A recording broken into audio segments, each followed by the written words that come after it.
हमने सो फार रिपोर्ट शुरू किया था और रिपोर्ट के कंटेंट्स हम देख रहे थे, तो एक एक करके हम जरा उसको हल्का सा रिकैप देते हैं। रिपोर्ट के कंटेंट्स के अंदर सबसे पहले तुमने कहा था कि एक हेडिंग आएगी कि ये इंडिपेंडेंट ऑडिटर की रिपोर्ट है स्पेसिफिक आइडेंटिफिकेशन के साथ।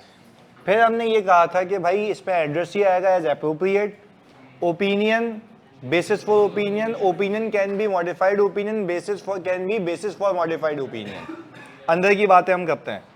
फिर हमने तीसरा कहा था material uncertainty relating to going concern का पहला आएगा, पर ये कंपलसरी है, कंडीशनल है, हालात वाकयात पे डिपेंड करता है। अच्छा, फिर हमने कहा था, हमने सीखा था एक पैराग्राफ जिसका नाम है एम्फेसिस ऑफ मैटर पैराग्राफ, कि भाई एम्फेसिस ऑफ मैटर पैराग्राफ तब आता है जब आप कहते हैं कि आपकी नजर में एक मैटर फंडामेंटल है यूजर्स की अंडरस्टैंडिंग ऑफ फाइनेंशियल स्टेटमेंट्स के लिए, जो कि मैटर एडिक्वेटली डिस्क्लोज हुआ उससे ओपिनियन का मसला ना हो, वो ऑडिट मैटर की ऑडिट मैटर ना होना चाहिए। तो ये बड़ा सिंपलिसिटी में हमने सीखा था, उसकी कुछ एग्जांपल्स भी देख ली थी। अच्छा, इसके बाद हमने इसके अंदर एक और चीज एड ऑन की थी जिसका था की ऑडिट मैटर नाम। की ऑडिट मैटर वो मैटर होते हैं जो कि ऑडिटर की प्रोफेशनल जजमेंट में उस साल के मोस्ट सिग्निफिकेंट मैटर होते हैं, जिसका एफएस में डिस्क्लोज होना लाजमी है। की ऑडिट मैटर का एफएस में डिस्क्लोज होना हरगिज लाजमी, ये बात अपने दिमाग में फिक्स करके रखिएगा। की ऑडिट मैटर किसी भी कंपनी में एक से ज्यादा हो सकते हैं, इवन एम्फेसिस ऑफ मैटर भी एक से, पर मटीरियल अनसर्टेनिटी एक ही होगी ना, क्योंकि अनसर्टेनिटी हाँ उसकी वजहें बहुत सारी हो सकती हैं। क्लियर है? चलें, ये बात समझ आती है। अच्छा, मटीरियल अनसर्टेनिटी के लिए डिस्क्लोजर होना लाजमी है, और अगर नहीं किया तो ये फिर ओपिनियन क्या हो जाएगा, मॉडिफाई हो जाएगा, क्योंकि वो फिर गलती में काउंट होगा। चलें, ये भी बात समझ आती है। इसके बाद हमने ये कहा था कि सर जब ये हो गया तो फिर हमने मैनेजमेंट की जिम्मेदारियां देखी, नहीं या उससे पहले था एक पैराग्राफ अदर इंफॉर्मेशन। हम यहाँ पे ओपिनियन देते हैं, हम यहाँ पे ओपिनियन, हम खाली देखते हैं कि हम बताते हैं यूजर को कि हमने इसकी कंसिस्टेंसी को मैच किया है, और अगर हमें कुछ पता लगता तो हम बता देते हैं, otherwise we have nothing to report. अच्छा, अगर आपको कोई इनकंसिस्टेंसी पता लगेगी तो आप वो यहाँ बता देंगे, ऐसा ही है, और आप बोलेंगे हमने इस पे कोई ओपिनियन, क्योंकि हमारा ओपिनियन बनता भी नहीं है। फिर हम आ गए थे एक जिम्मेदारी पे जिसकी नाम था मैनेजमेंट रिस्पॉन्सिबिलिटी। अच्छा, मैनेजमेंट की जिम्मेदारियों में एफएस वो बनाएगी, इंटरनल कंट्रोल लगाएगी, गोइंग कंसर्न की असेसमेंट वो करेगी। फिर हमने एक फेस्टिवल चलाया था ऑडिटर की जिम्मेदारियों का, जिसमें रीजनेबल अश्योरेंस सीखा, मटीरियलिटी सीखी। हमने बोला बताओ रीजनेबल अश्योरेंस होती, हम इंटरनल कंट्रोल का जायजा लेते हैं प्रोसीजर्स बनाने के लिए, ना कि उस पर ओपिनियन देने के लिए। फिर हमने कहा था गोइंग कंसर्न की रीजनेबलनेस को मैं असेस करूंगा कि क्या गोइंग कंसर्न रीजनेबल है या मैं nature and scope of audit procedure दो चार विद गवर्नेंस से डिस्कस करूंगा। उनको ये भी बताऊंगा कि अगर कोई इंटरनल कंट्रोल में डेफिशिएंसी है तो क्या आता है। फिर ये भी बताऊंगा कि मैं through out the audit independent रहने की मेरी जिम्मेदारी बनती थी, जो कि मैंने पूरी की है। ऊपर हमने लिखा था बेसिस फॉर ओपिनियन के अंदर कि हम इंडिपेंडेंट रहे as per code of ethics. तो ये सारी बातें थी। और फिर हमने ऑडिटर की जिम्मेदारियों में एक और चीज बताई थी कि हमारी जिम्मेदारियों में एक और जिम्मेदारी आती है कि हम की ऑडिट मैटर देंगे। ये सारे पैराग्राफ खत्म करने के बाद एक और पैराग्राफ आ गया जिसका नाम है report on other regulatory requirement. इसको जरा हम तसल्ली से समझते हैं। ये पैराग्राफ इसलिए डाला गया क्योंकि बाज औकात आपका रेगुलेटर, अच्छा रेगुलेटर का मतलब यहां पे SECP, securities and exchange commission of, अच्छा अब जरा बात समझिएगा, securities and exchange commission of Pakistan regulate करता है हर एक कंपनी को, ये बात आप मानते हैं? Okay, securities and exchange commission of Pakistan हर एक कंपनी को कहता है कि आप अपने बुक्स ऑफ अकाउंट्स तमीज से बनाएं। अच्छा, अब जरा यहां पे हमें इसका हिसाब किताब देखना पड़ेगा थोड़ा सा। अच्छा, आपको मैंने इंटरनल कंट्रोल में सिखाया था मल्टीपल जगहों पे कि फॉर एग्जांपल अगर हमारे पास सैलरी एक्सपेंस रिकॉर्ड होता है तो उसकी एंट्री बनती है, यानी सैलरी एक्सपेंस डेबिट और सैलरी पेएबल क्रेडिट। अच्छा, ये जो salary expense to salary payable की जो एंट्री है इसके पीछे हम क्लियरली लिखते हैं, हो सकता है कि 1000 एम्प्लॉइज की क्या छुपी हुई हो, कैलकुलेशन, ऑब्वियसली बात है। अच्छा, जिसके अंदर हमने अपने तौर पे इंटरनल कंट्रोल में बड़े अच्छे से सीखा था कि यहाँ पे एम्प्लॉय का नेम आ रहा होता है, एम्प्लॉय का कोड आ रहा होता है, एम्प्लॉय कोड असाइन होता है ना उसको। अच्छा, उसके आवर्स की डिटेल आ रही होती है, उसकी बेसिक पे आ रही होती है, ओवर टाइम, फिर हमने कहा ग्रॉस आ गई, और फिर डिडक्शंस। अच्छा, एक अलग अलग अलग अलग अलग चीज पे सब पे कंट्रोल्स थे, एक एक बंदा इस पे अपने सिग्नेचर चिपका था ताकि ये अप्रूव हो जाए। ये जो तुम चीज देख रहे हो ना, जिसको मैं अभी, जो मैंने ये पूरा फिनोमेना बनाया है, ये वाला, ये पूरा फिनोमेना कहलाता है books of accounts. Books of accounts यानी आपके फाइनेंशियल स्टेटमेंट्स बनाने के लिए जो पीछे आपके खाते हैं, पीछे आपकी कैलकुलेशंस हैं, उसको हम कह रहे हैं कि बुक्स ऑफ अकाउंट्स रखना, अकाउंटिंग रिकॉर्ड्स रखना। ये रिकॉर्ड है, इस रिकॉर्ड से क्या बनता है? Journal entry. इस रिकॉर्ड से क्या बनती है? और जर्नल एंट्री से ट्रायल बैलेंस, और ट्रायल बैलेंस से एफएस। बात समझ आ रही है? अच्छा, अब कहा यह गया, एसईसीपी ने कहा कंपनीज को कि कंपनीज एक्ट, अगर आप खोल के देखेंगे, मैं आपको आगे जाके जब मैं कंक्लूड कर रहा हूं ना चीजें, मैं कंपनीज एक्ट के एक एक चीज से आपको लिंक कराऊंगा, क्योंकि वो जिम्मेदारी है मेरी कि मैं आपको बताना चाहता हूं। जब मैं कंपनीज एक्ट की वो क्लॉजेस आपको रीड कराऊंगा, तो कंपनी की रजिस्ट्रेशन के वक्त कंपनी पे जिम्मेदारी आयद होती है कि आप proper books of accounts maintain करेंगे। प्रॉपर बुक्स ऑफ अकाउंट्स का मतलब है हर चीज का ब्रेकअप होना चाहिए। एग्जाम्पल एक और, मैंने कहा आपके पास एक रिसीवेबल का कंट्रोल अकाउंट है, जिसको हम कहते हैं टोटल रिसीवेबल, जो आ रहा होता है टीवी में, टीवी से एफएस में। पर कहने का मतलब यह है कि ये जो रिसीवेबल कंट्रोल अकाउंट है, इसके पीछे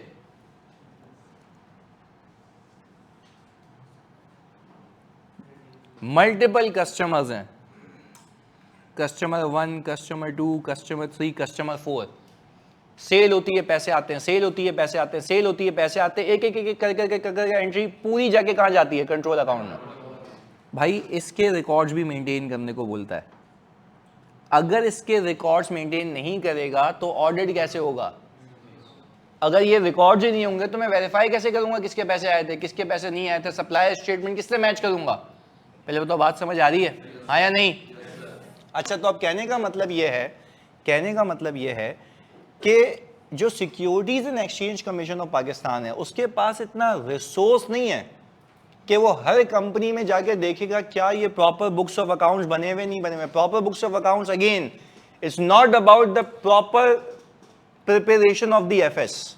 वो कह रहा है जिस एफएस जो बनते हैं, जिस रिकॉर्ड्स को यूज करके बनते हैं, उसको इंसानों वाला बना के रखो। बात समझ आ रही है? यानी यहां पे जो एसईसीपी बात कर रहा है, क्या वो फाइनेंशियल स्टेटमेंट्स की बात कर रहा है या उन रिकॉर्ड्स की जिससे वो बनते हैं? बस ये बात याद रखिएगा, ये क्लैरिटी लानी थी, वरना बच्चा इसी में कंफ्यूज रहता है। ये उन रिकॉर्ड्स की बात कर रहा है जिससे ये एफएस बनाए जाते हैं। अच्छा, अब इसमें एक और एग्जांपल ऐड कर लेते हैं for the sake of understanding. आपको ये बात याद होगी, इन्वेंट्री के केस में आप इन्वेंट्री काउंट करने गए थे, हाँ या नहीं? यहां पे आपकी क्वांटिटी आ रही थी, डिस्क्रिप्शन आ रही थी, ऐसा ही है, और कॉस्ट पर यूनिट आ रही थी, और यहां पे आ रहा था। अच्छा, ये तो आप क्या करते हैं? काउंट। ये आप वेरीफाई करते हैं किससे? इनवॉइस से, और व्हाटसोएवर वो अब फिर ये मल्टीप्लाई करते तो ये टोटल आता है। भाई क्या ये जो आपके बुक्स ऑफ अकाउंट्स हैं, रिकॉर्ड्स हैं, क्या यही जाके फाइनेंशियल्स में जाके रिफ्लेक्ट होते हैं? वो कह रहा है इनको प्रॉपर रखना, तमीज से रखना। ताकि कल को हम इंस्पेक्शन करने आए तो हमें चीजें अलाइंड मिलें, हमें चीजें। अच्छा, अब हुआ क्या, हुआ ये कि एसईसीपी के पास इतना रिसोर्स तो है नहीं कि वो हजारों कंपनीज में जाके विजिट करे, प्रैक्टिकली पॉसिबल। एसईसीपी को एक बात पता है, हर कंपनी में ऑडिटर लाजमी जाएगा, हर कंपनी में।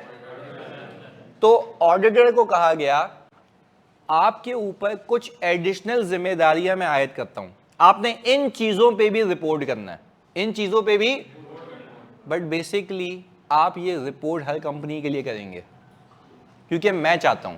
ये रिक्वायरमेंट किसकी है? लीगल रिक्वायरमेंट है। रिक्वायरमेंट किसकी है? Legal requirement. अब जरा इधर देखिएगा, हम वापस यहां पे आए। Report on other and who is the regulator here? बात समझ आ रही है? तो कहने का मतलब ये है कि if you are looking at the US report और उसमें ये पैराग्राफ नहीं है अगर अज्यूमिंग, तो व्हाट डज इट इंडिकेट्स? कि उनके एक्सचेंज कमीशन की ऐसी कोई रिक्वायरमेंट नहीं है। अगर इंडिया में है और उसके अल्फाज अलग है तो वो उनकी रिक्वायरमेंट है। तो इसमें फ्लेक्सिबिलिटी रखी गई, और फ्लेक्सिबिलिटी ऐसे रखी गई कि कहा गया कि देखो यार, ये तो मेजर शेयर होल्डर आपकी बात हो गई जो ऊपर कवर हो गया। अब हम कह रहे हैं कि अगर कोई रेगुलेटर ऑडिटर से ये कह रहा है कि इन चीजों पे भी ओपिनियन दो, जो कि फाइनेंशियल स्टेटमेंट्स पे ओपिनियन नहीं है, रेगुलेटरी रिक्वायरमेंट्स पे ओपिनियन है। किस पे है?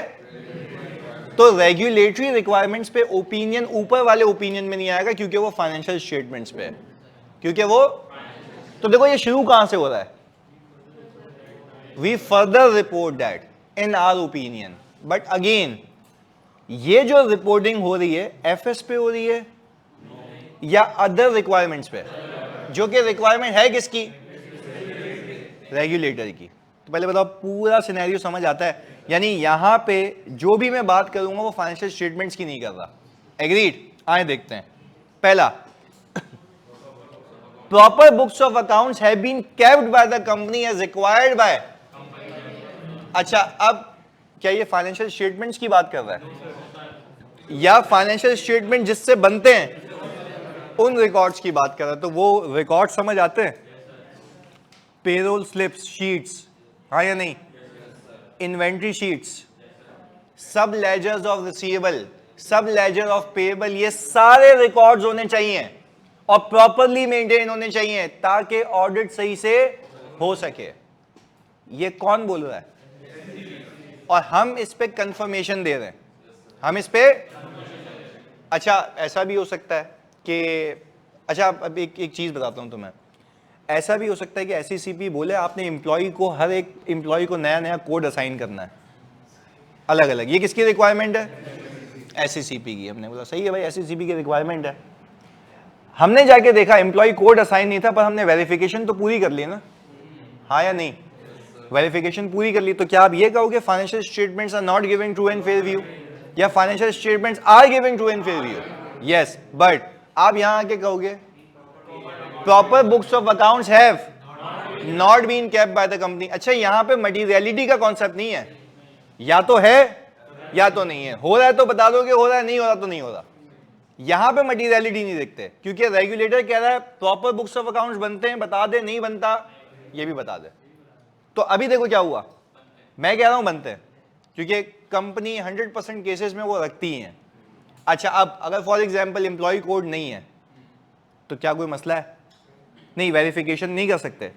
कर सकते हैं। आपने अपने ऑडिट प्रोसीजर किए, अपनी वेरिफिकेशन की, आपने कहा कि सही है भाई मेरा ऑडिट तो हो गया ना, ये तो नहीं है कि मेरे फाइनेंशियल स्टेटमेंट में कोई अमाउंट गलत है, ये अमाउंट बिल्कुल सही है, अमाउंट बिल्कुल सही है। बट हाँ, एसईसीपी कह रहा था, एक हाइपोथेटिकल एग्जांपल बनाई मैंने, एसईसीपी कह रहा है कि भाई आपने प्रॉपर बुक्स ऑफ अकाउंट्स में एम्प्लॉय कोड भी रखने थे, अलग अलग असाइन करना है। अब एक और चीज, जैसे हमारे ये एसेट्स हैं सारे, एसी, ये लाइट्स, कैमरा और ये एलसीडी, एसईसीपी कहता है कि आपने जब अपने फिक्स एसेट्स को रिकॉर्ड करना है तो अलग से उसके ऊपर टैगिंग करनी है, मतलब हर एक एसेट को यूनिक कोड असाइन करना है कि अगर आपके पास 10,000 एलसीडीज क्यों ना हो, कौन सी गायब वो पता लग जाएगी। अच्छा अगर मैं टैग करूंगा, हर एक एसेट को यूनिक कोड दूंगा तो सामने आ जाएगी ना। पर अगर सैमसंग की ही 5000 है तो कौन सी गायब हुई है मुझे पता नहीं है। अच्छा फिर जब असाइन होती है ना, प्लीज सुनिएगा, ये बड़ी अहम बात है, ये बड़ी अहम बात है। प्रैक्टिकली क्या होता है, आज मैं आपको इंटरनल कंट्रोल में सिखाऊंगा अभी फिक्स एसेट वाला। आज होता है क्या है, जब एसेट आता है ना, तो लेट से मैंने आपको असाइन किया एसेट, तो मैं बोलूंगा कि भाई ये स्माइल को एसेट असाइन हो गया और इस एसेट का कोड ये है। अच्छा अब मैं जब एसेट की काउंटिंग करने जाऊंगा तो मुझे ये नहीं देखना पड़ेगा कि एसेट कहां है, मैं बोलूंगा इसके पास है। कैसे? असाइन हुआ हुआ है, कोडिंग हुई हुई है। अच्छा ये कौन कह रहा है? एससीसीपी कि प्रॉपर बुक्स ऑफ अकाउंट्स रखो, आपके एसेट्स ट्रेस होने चाहिए किसके पास पड़े हुए। अब एआरडीडी के अंदर अगर फॉर एग्जांपल प्लीज सुनिएगा, एआरडीडी के अंदर अगर हम कहें कि हमारे जितने भी इंप्लॉइज और हमने लेट से यहाँ पे 80 लैपटॉप्स इशू किए हैं, 40 लैपटॉप इशू किए हैं व्हाटसोएवर, पर कौन से एम्प्लॉय का लैपटॉप किसके पास है, कौन सी जनरेशन का है, वो कोड असाइन कर दूं ज्यादा आसान है कि मुझे अकाउंटेबल करने में ज्यादा आसानी होगी कि भाई तेरे पास तो ये लैपटॉप था, कल को कोई लैपटॉप गायब हो जाए बोले भाई मेरे पास तो था ही नहीं। बात समझ आ रही है? तो कौन सा लैपटॉप गायब हुआ है उसकी अकाउंटेबिलिटी के लिए आपने क्या करना होता है? टैगिंग, कोड असाइन कर दो, टैग लगा दो उसके ऊपर। फॉर एग्जांपल ये टैग हुआ हुआ क्योंकि ये स्क्रीन आकाश के नाम पे, तो अब अगर सारे एसेट्स काउंट हो गए और वो एक कोड गायब है तो मतलब वो तो मेरे पास है, तो आइडेंटिफाई हो जाता है। अगेन बात समझिएगा, अगर कंपनी ये नहीं कर रही और हमने वेरिफिकेशन पूरी कर ली, यानी मैंने बोला भाई ये एसेट दिखा दो जाके, वो कर लिया, तो क्या ऑडिट गलत हुआ है? पर क्या प्रॉपर बुक्स ऑफ अकाउंट्स नहीं बने हुए? तो वो चीज बस यहां बतानी होती है। पहले बताओ कहानी समझ आती है? वो चीज यहां बतानी है कि proper books of accounts have been kept और have not been kept by the company. सिर्फ no proper books of accounts have been prepared, तो बस यहां पे बता देंगे, खाली यहां पे चेंज किया हो जाएगा, proper books of accounts have, बस नॉट आ जाएगा यहां पे। इससे आपके क्या एफएस चेंज हो रहे हैं? ये एफएस बिल्कुल सही है भाई। देखो एफएस का मसला होता जानिए तो ऊपर ही आ जाता, वो तो ओपिनियन में ही फारिग हो जाता, यहां तक तो पहुंचने की बहुत दूर की बात है। एग्रीड? चलें अब एक चीज, एक एग्जांपल, मैंने ये कहा कि मैं इन्वेंट्री वेरिफिकेशन के लिए गया और इन्वेंट्री वेरिफिकेशन के लिए वो जो अभी मैंने शीट बनाई थी ना, वो है ही नहीं, मुझे सबूत ही नहीं मिल रहा। अब ओपिनियन ऊपर बताएं, पक्का? अच्छा पर फिर यहां पे भी बताऊंगा कि प्रॉपर बुक्स ऑफ अकाउंट्स है, क्योंकि ये मसला अलग है। मैं बोल रहा हूं प्रॉपर बुक्स ऑफ अकाउंट्स नहीं बने हुए ना, ये तो बताऊंगा ना। हाँ तो क्या ऊपर नहीं बताऊंगा? ओपिनियन से रिलेट नहीं करता, करता है। ऊपर अलग बताएंगे या देखो हम क्या कह रहे हैं, वी फर्दर रिपोर्ट दैट हमारे ओपिनियन में प्रॉपर बुक्स ऑफ अकाउंट्स मौजूद नहीं थे। भाई नहीं है तो बता रहा हूं नहीं है, इसमें क्या मुसीबत है? पर इससे मसला देखो ओपिनियन पे भी आ रहा था, तो आपने विजिलेंट रहना है। ये अलग रिपोर्टिंग है, वो सिंपल रखते हैं, ऊपर वाली रिपोर्टिंग फाइनेंशियल स्टेटमेंट्स पे, ये एडिशनल रिक्वायरमेंट है किसकी? एससीसीपी की। पहले बताओ बात समझ आती है? जानिए आपका सवाल था एक, इंटरनल कंट्रोल का मसला।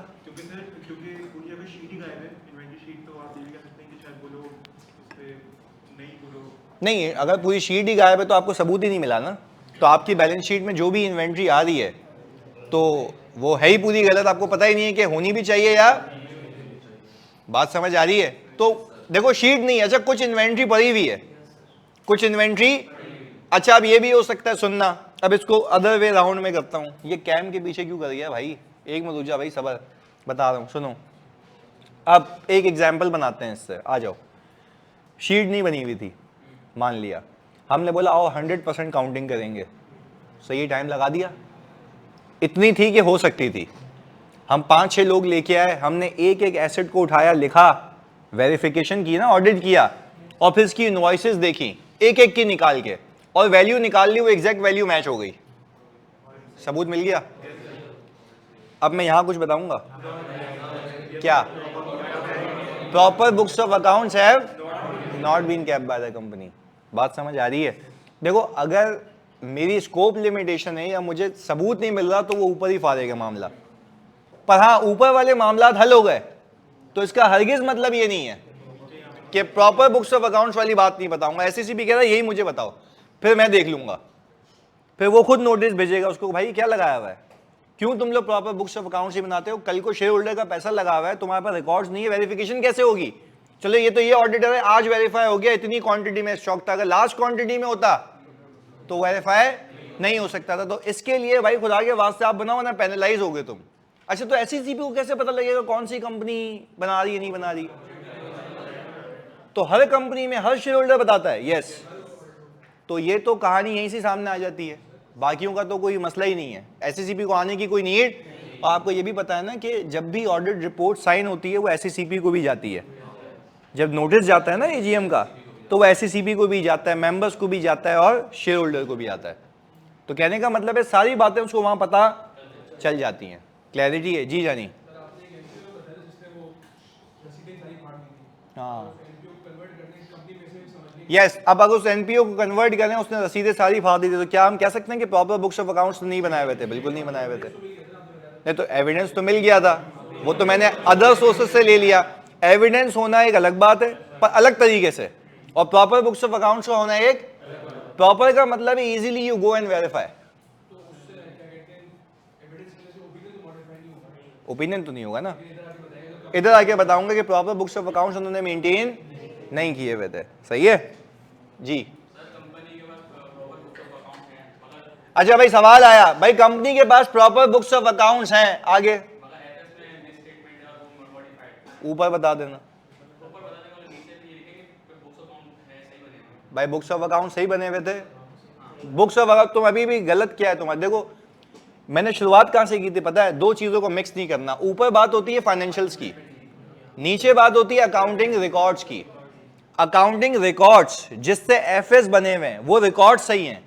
एफएस में उसने एक एंट्री ऊपर मार दी, रिसीवेबल डेबिट सेल्स क्रेडिट, जो अकाउंटिंग रिकॉर्ड्स में एंट्री नहीं है। मैं बोल रहा हूं उसको रिवर्स करनी होनी चाहिए। तो क्या अकाउंटिंग रिकॉर्ड खराब है? अबे चर्सी, अकाउंटिंग रिकॉर्ड सही हैं, इससे जो एफएस बने हुए हैं वो खराब हैं। तो मैं ओपिनियन किस पे दे रहा हूं? एफएस पे। मैं ये नहीं कह सकता कि इसने accounting proper books of accounts नहीं रखे हुए थे। एफएस सही है या नहीं है वो अलग बात है, प्रॉपर बुक्स ऑफ अकाउंट्स का होना एक। अब एग्जांपल, आपने फिक्स एसेट का पूरा हिसाब किताब पप्पू किया हुआ है, यानी हजारों एसेट्स आ रहे हैं आपके पास। कंप्यूटर अज्यूम कर रहा हूं कि आपके सारे 5000 एम्प्लॉइज हैं, सारे 5000 लैपटॉप्स आ रहे हैं, हर एक को जिसको असाइन हुआ हुआ है उसकी कॉस्ट भी आ रही है, उसका अक्यूमुलेटेड डेप्रिसिएशन भी आ रहा है, सिस्टम कैलकुलेट करता है। प्रॉपर बुक्स ऑफ अकाउंट्स बने हुए? हाँ या नहीं? बने हुए। हम तो मना नहीं कर रहे, प्रॉपर बुक्स ऑफ अकाउंट्स बने हुए। पर जब फाइनेंशियल्स बने उसमें डेप्रिसिएशन गलत बुक हुआ हुआ है, तो वो मिस स्टेटमेंट है और वो सही। तो क्या मैं ये कहूंगा प्रॉपर बुक्स ऑफ अकाउंट्स नहीं है? तो फिर क्या कहूंगा?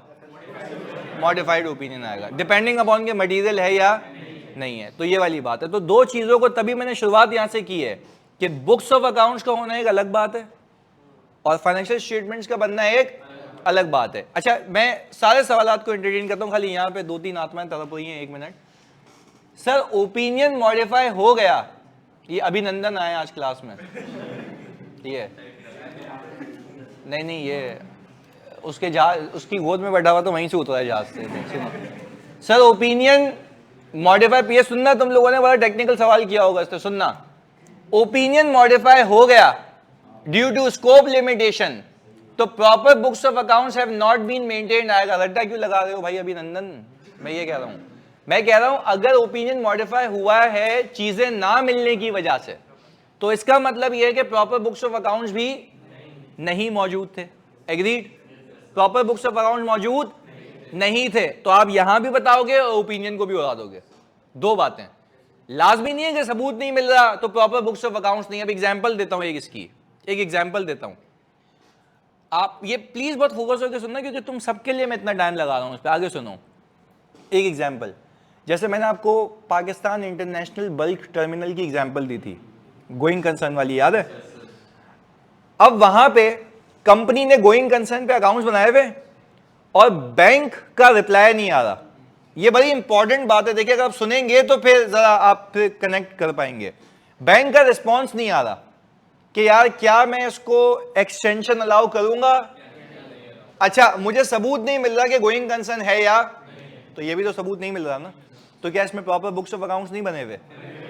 तो ये कहना कि स्कोप लिमिटेशन की वजह से हमेशा प्रॉपर बुक्स ऑफ अकाउंट्स का सवाल आ जाएगा, ये गलत बात है। हालात और वाकयात देखने, तो मैं कोई कभी भी ऑडिट में किसी को एक रूल नहीं सिखाता। मैं कहता हूं जो सिनेरियो होगा ना उस पर बात करनी है।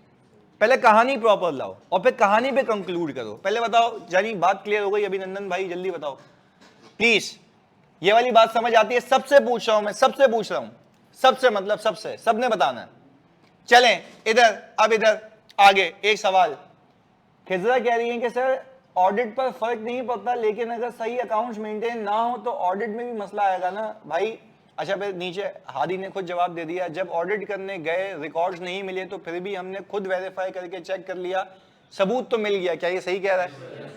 सबूत तो मिल गया, तो मैं ये कहूंगा मेरे एफएस गलत है, या एफएस बिल्कुल, पर एससीसीपी को चुगली लगा दूंगा। क्या proper books of accounts have? अच्छा अगर ये हरकत में नहीं करूंगा ना, चलो एक और बात बताऊं मजे की, तुम लोग अगर समझ पाओ, ये वाली बात मैं दोस्त चार विद गवर्नेंस को भी बताऊंगा। कंट्रोल्स नहीं है ना, तो उनको भी बताऊंगा और एससीसीपी को भी बताऊंगा कि एससीसीपी भाई आपने मुझे बोला था। अच्छा अगर एससीसीपी की रिक्वायरमेंट नहीं होती तो मैं होशियारी नहीं करता, एससीसीपी की रिक्वायरमेंट है तो होशियारी कर रहा हूं, अदरवाइज डायरेक्टर को तो वैसे ही बताऊंगा। वे कंट्रोल वीकनेस किसको बताते हो?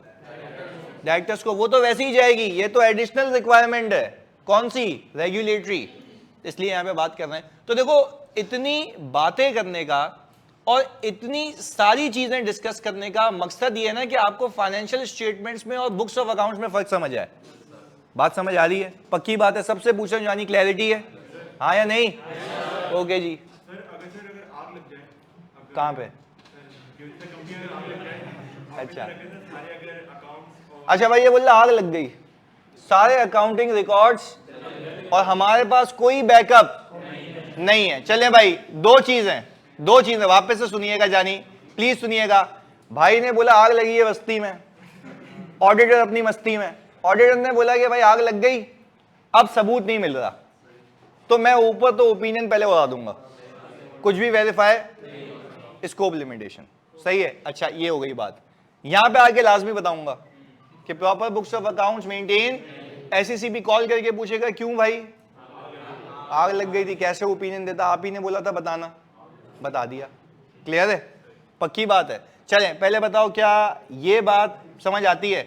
ओके तो भाई ये अंग्रेजी में एक आया वापस से आईफोन की तरफ से, सुनना।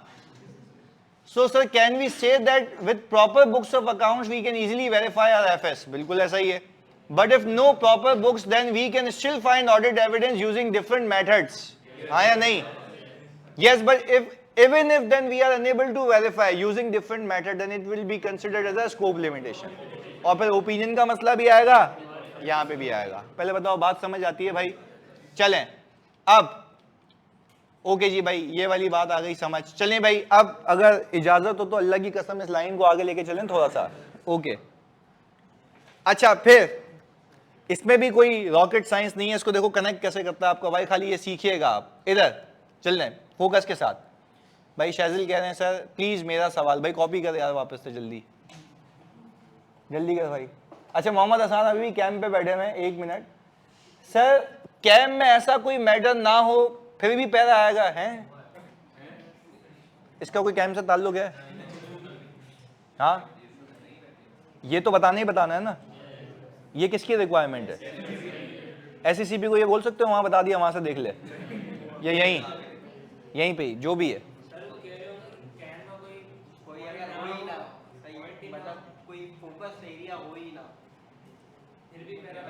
नहीं ये गंदे सवाल दिमाग में आ क्यों रहे हैं? मतलब एससीसीपी ने बोला करने का तो करने का, मतलब बात खत्म हो गई यहाँ पे। अब कैम वैम कहां से ला रहे हो, मुझे समझ नहीं आ रही बात। अच्छा एक शैजिल का सवाल है बड़ा तड़प के, उसने पूछा ये प्लीज सुनना, मजा आएगा अगर जवाब नहीं दिया है तो सुनो। सर सब्सिडरी पेएबल लेजर भी बुक्स ऑफ अकाउंट्स हैं एंड फिक्स्ड एसेट रजिस्टर भी, यस और नो? सब्सिडी लेजर्स अलग अलग हिसाब किताब, अलग अलग बंदे का, क्या ये रिकॉर्ड्स हैं? इसके बेस पे कंट्रोल अकाउंट बनता है, कंट्रोल अकाउंट से जीएल, जीएल से टीवी, टीवी से एफएस, ये पूरी साइकिल है ना वहां तक। अच्छा अगर मेरे पास, अगर प्लीज सुनिएगा, प्लीज फोकस के साथ जानी, अगर गवर्नमेंट रिकॉर्ड सीज कर ले तब भी तुम्हारे पास सबूत नहीं है। तो फिर आप अगर गवर्नमेंट अगर रिकॉर्ड सीज कर ले, पहले तो एक चीज ये नहीं लिखोगे प्रॉपर बुक्स ऑफ अकाउंट बनाए नहीं थे, ये गलत बात है। बनाए थे, अवेलेबल नहीं है, तो ये नहीं आएगा फिर यहाँ पे पहले वाले में, इसको हिट नहीं करोगे। अच्छा भाई तुमने एससीसीपी को लिख दिया प्रॉपर बुक्स ऑफ अकाउंट्स नहीं बने हुए थे, एससीसीपी ने कंपनी को कॉल की, भाई तुम्हारे अकाउंट्स कहाँ है? बोला भाई गवर्नमेंट टैक्स वाले वेरिफिकेशन के लिए लेके गए हैं। तो बोला ऑडिटर तो कह रहा है तुमने अकाउंट्स ही नहीं बनाए। तो बोला भाई उससे पूछो। हमें कॉल आई, हमने बोला यार उसके अकाउंट्स हमने मांगे थे, मिले नहीं। तुमने पूछा था कहाँ है? मतलब भाई टैक्स वाले लेके गए हुए, तो तुमने ये क्यों लिखा कि अकाउंट्स नहीं बने हुए प्रॉपर? फर्क है ना। तो गवर्नमेंट अथॉरिटीज अगर आपके अकाउंट सीज कर ले for the purpose of any inspection, इसका मतलब ये नहीं है कि प्रॉपर बुक्स ऑफ अकाउंट्स बने हुए नहीं थे। बने हुए थे, अभी अवेलेबल नहीं है, तो ये नहीं कह सकते। क्लियर है? चलें जी, दोनों में अलग अलग फर्क है। अच्छा, if the registrar is of the opinion that the company should be wound up, we will wind up the code. अबे क्या कह रहा भाई? हाँ भाई, क्या पागल हो गया क्या भाई? ये क्या लॉ की क्लास में बैठा हुआ है ये? अच्छा, वे बोले कंपनी लॉ की क्लास से गलती से यहाँ आ गया। ओके चलें इधर प्लीज भाई। अच्छा अब दूसरा पॉइंट, मैं सिंपल जबान में प्लीज फोकस के साथ, सिंपल जबान में। अच्छा आपका एक सवाल था, मैं 1 मिनट में एड्रेस कर रहा हूं, खाली ये बता के, सही है? फिर इसके बाद एससीसीबी कह रहा है दूसरा, मुझे ये बताओ कि तुमने अगर एक बार कंक्लूड कर लिया कि प्रॉपर बुक्स ऑफ अकाउंट्स बने हुए हैं, तो क्या उसी के तहत फाइनेंशियल स्टेटमेंट्स बने हुए हैं जिसमें balance sheet, PNL, cash flow, changes in equity आता है? खाली इसको प्यार से रीड कर लेते हैं और फिर इनका सवाल लेते हैं, सही है? तो देखिएगा, the statement of financial position यानी balance sheet, PNL, comprehensive income यानी OCI, income and expenditure account अगर एनपीओ है तो ये हट जाएगा, वरना अगर तो नहीं है तो the statement of changes in equity and the statement of cash flows together with the notes have been drawn up in conformity with the companies act and are in agreement with the books of accounts. बात समझ आई? देखो अब दो चीजें हैं इसके अंदर जो बड़ी अहम है। वो कह रहा है आपका balance sheet, PNL, changes in equity, cash flow और नोट्स बनाए गए हैं कंपनीज एक्ट के तहत, कंपनीज एक्ट के तहत, और आगे एक लाइन लिखी हुई है, और किसके तहत? ऊपर वाला, मोबाइल बंद कर दो भाई, ऊपर वाला वापस से प्लीज फोकस के साथ, वापस से। ये इतनी क्रिटिकल चीजें हैं, कोई इस पे इतनी डिटेलिंग नहीं करता जितनी मैं कर रहा हूं। मैं किसी वजह से कह रहा हूं कि उसका दिमाग कभी भी घूमेगा, वो कुछ भी पूछेगा, आपको क्लियर होना चाहिए। आगे सुने वापस से। वो कह रहा है एससीसीपी, दूसरी बात ये बताओ कि क्या मेरा balance sheet, PNL, changes in equity, cash flow, notes बनाए गए हैं कंपनीज एक्ट के तहत, और दूसरा ऊपर वाले अकाउंटिंग रिकॉर्ड्स के तहत। देखो एनआर इन एग्रीमेंट, यानी फॉर एग्जांपल सैलरी का अमाउंट पेरोल शीट के अंदर 10 मिलियन आ रहा है, तो एफएस में कहीं ऐसा तो नहीं है कि नहीं आ रहा? हाँ या नहीं? तो ये तो आना चाहिए। अगर ये आउट होता तो मैं तो पहले ही ओपिनियन में बता चुका होता। हाँ या नहीं? बात समझ आ रही है लॉजिकली? तो वो कह रहा है पहले तो ये, पर देखो इससे पहले जो लोग मिस करते हैं चीज, मैं प्लीज खुदा के वास्ते बड़ा इंपॉर्टेंटली इसको हाईलाइट करूंगा। देखो लिखा हुआ क्या है, have been drawn up in conformity with the companies act. ये एक न्यू बात है, मैं चाहता तो बोल के निकल भी जाता, पर इसमें एक यूनिकनेस है। वापस सुनते हैं। वो कह रहा है balance sheet, PNL, changes in equity, cash flow और नोट्स पहले तो कंपनीज एक्ट के हिसाब से बने हुए हों। हालांकि हम सीखते हैं आईएफआरएस के हिसाब से, हम सीखते हैं ये, इस पे मैं हाईलाइट करता हूं अभी आके। पहले बोलते हैं कंपनीज एक्ट के हिसाब से बने हुए हो। दूसरा, बुक्स ऑफ अकाउंट जो ऊपर बना है उससे अलाइंड हो, टैली हो। भाई अगर टैली नहीं होते तो मैं तो ओपिनियन वैसे ही उड़ा देता। बात है ना, अकाउंटिंग रिकॉर्ड्स को तो वेरीफाई कर रहा हूं मैं। अब आगे सुनिएगा। अच्छा अब हम चलते हैं पहले कंपनीज एक्ट वाली बात पे। अच्छा वो कह ही रहा है कि यार आपके जो एफएस हैं, और एफएस के अंदर क्या क्या आ रहा है भाई? Balance sheet. चलें एक एक करके। एफएस के अंदर आपके पास आ रहा है बैलेंस शीट,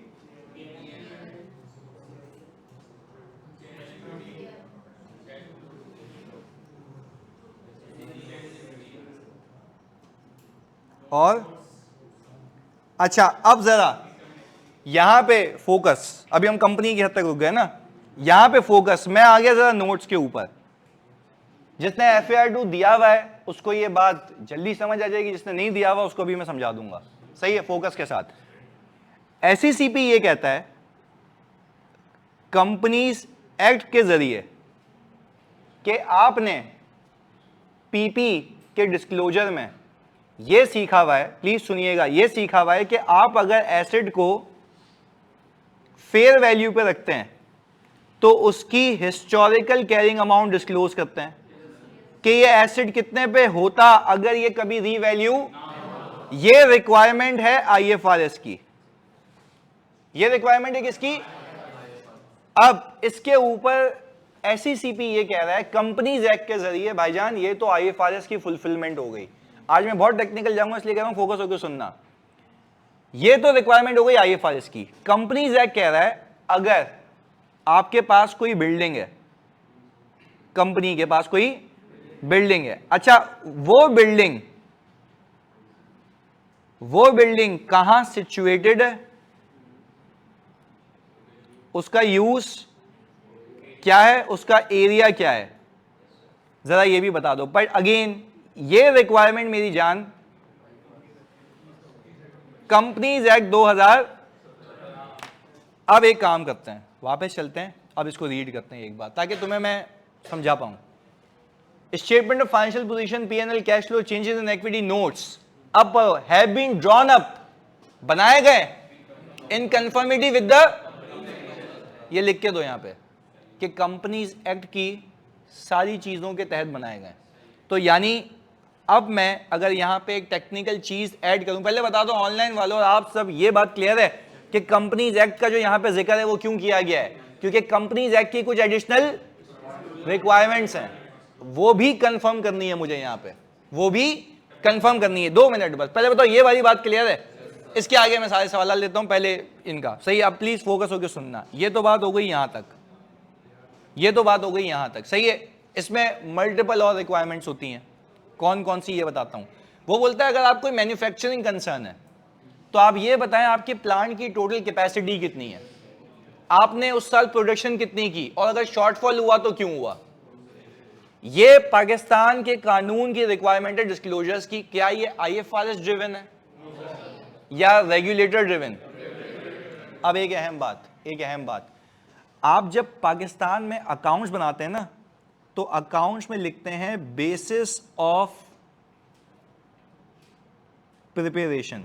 और आज मैं टेक्निकलिटीज की एक हद को सरपास करूंगा ताकि तुम्हें एक अच्छे से चीज सिखा सकूं। बेसिक नहीं रखना चाहता मैं, क्योंकि audit is no more basic now. इधर सुनो, मैंने कहा बेसिस ऑफ प्रिपरेशन बनता है, अकाउंट्स के अंदर लिखा हुआ होता है कि मैंने ये अकाउंट्स बनाए हैं IFRS के तहत प्लस कंपनीज एक्ट 2000, और जहां इन दोनों में कॉन्फ्लिक्ट हुआ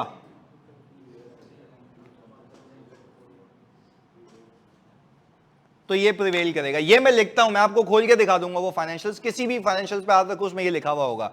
इस पूरी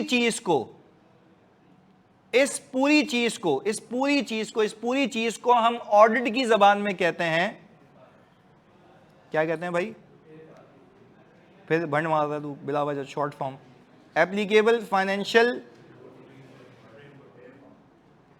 रिपोर्टिंग फ्रेमवर्क।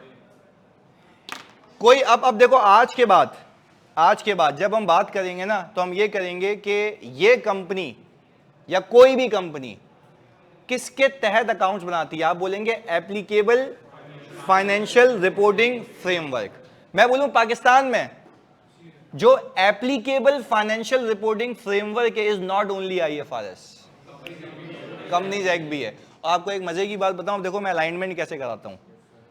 जब कंपनी ये लिख रही है अपने अकाउंट्स में कि मैंने इसके तहत अकाउंट्स बनाए, तो आपने चेक भी यही करना है कि इसके तहत बने हुए या नहीं बने हुए। पहले बताओ यहां तक बात समझ आती है? ये हो गया एप्लीकेबल फाइनेंशियल रिपोर्टिंग, एक ऐसा फ्रेमवर्क जो यहां की आवाम को समझ आता है, एक ऐसा फ्रेमवर्क जो यहां की आवाम को, जो कंपनीज पे एप्लीकेबल है, जिसको यूज करके कंपनी क्या बनाती है, फाइनेंशियल स्टेटमेंट्स। अच्छा, अब जरा मैं अपने ऑडिट के ओपिनियन के अल्फाजों को चेंज करूंगा। पहले आगे जाने से पहले, आफ्टर मतलब before making it more complex, पहले बता दो यहां तक की कहानी क्लियर है?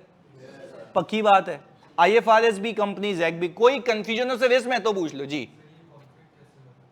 कॉन्फ्लिक्ट कैसे? फॉर एग्जाम्पल, अगर एक रिक्वायरमेंट है कि भाई हिस्टोरिकल कैरिंग अमाउंट डिस्क्लोज होनी है, वो कह रहा है हिस्टोरिकल कैरिंग अमाउंट नहीं बताओ, तो फिर नहीं बताओगे, प्रिवेल करिए ना।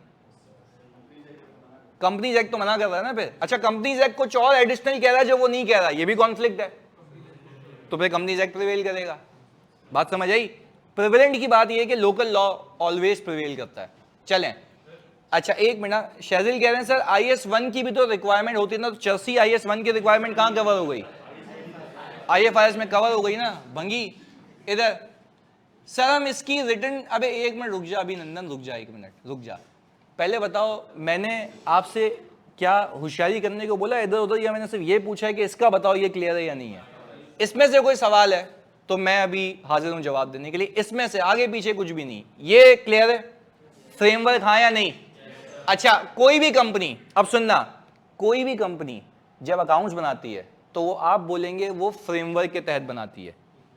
अब आज के बाद तुम्हारा दिमाग होना है चेंज, दिमाग चेंज होना है ये कि तुम बोलोगे सर आज के बाद हम ये कहेंगे, पहले कहते थे IFRS के हिसाब से बनाती है, अब हम कहेंगे एप्लीकेबल फाइनेंशियल रिपोर्टिंग फ्रेमवर्क के तहत बनाती है। अच्छा, what is the applicable financial reporting framework?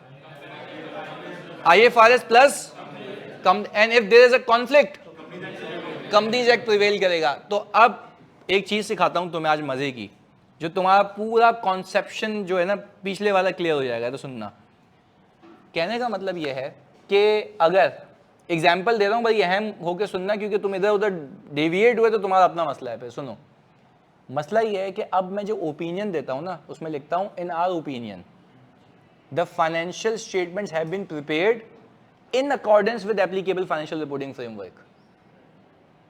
वापस ये बड़ी अहम बात करने लगा हूं, उस पर फोकस करना। ओपिनियन के पहले तो मैंने जानबूझ के बड़ा सिंपल अल्फाज रखे थे, fair view, true and fair view, ताकि वहां तक की कहानी समझ आए। आज मैं उसमें चेंज ला रहा हूं, ओपिनियन को चेंज कर रहा हूं।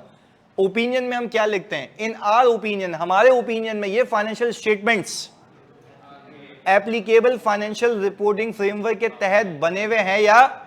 अच्छा, नहीं बने हुए होंगे तो बोलूंगा नहीं बने हुए, बने हुए तो बोल दूंगा। अच्छा, अब अगर फॉर एग्जाम्पल मेरे financial statements applicable financial reporting framework के तहत नहीं बने, एग्जाम्पल मैंने कहा उसने पीपी की अकाउंटिंग कर ली, पीपी की अकाउंटिंग, ऑनलाइन वालों यहां तक साथ हो प्लीज जल्दी बताओ यार, पीपी की अकाउंटिंग कर ली, डेप्रिसिएशन वगैरह सब बुक कर लिया, रीवैल्यूएशन पे रखा हुआ है PP, historical carrying amount disclose कर ली, उसने अपनी प्रॉपर्टीज कहां कहां सिचुएटेड है ये नहीं बताया।